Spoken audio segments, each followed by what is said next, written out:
The new status affects over 3 million EU citizens currently living in the UK. It's believed around half of them have been in the country for less than 5 years.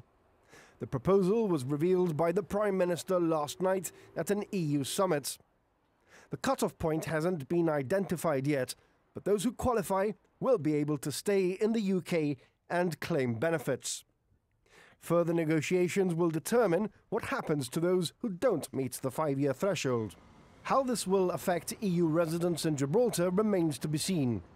The EU will insist any Brexit deal has to be negotiated bilaterally between the UK and Spain.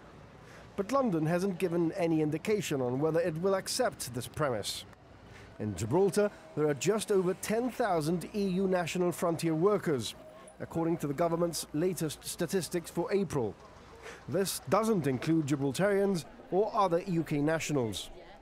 It's going slowly because of the craziness that's happening right now in England. So, yeah, it will be a while before they sort something out. Once they get all the Parliament members sorted, then yeah. Right.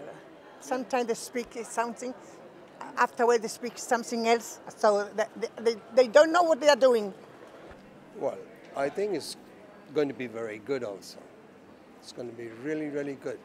Because we have managed, before we joining the EEC and all this in '72 and all this when the British joined it, So we were happy.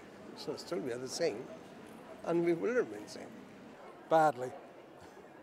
I mean, I think, unfortunately, our present Prime Minister should have been a lot stronger. Not the Gibraltar Prime Minister, obviously, but Mrs May, and I think she's fumbled it badly. Immigration continues to be one of the key priorities for the UK population, but now appears to be taking second place to having free access to trade with the EU.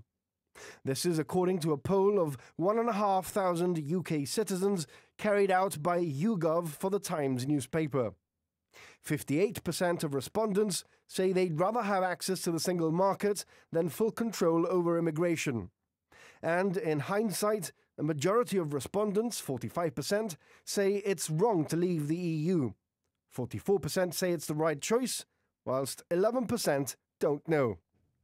Most noticeably, 35% of respondents think Jeremy Corbyn would make the best Prime Minister, with 34% choosing Theresa May and 30% saying they're not sure.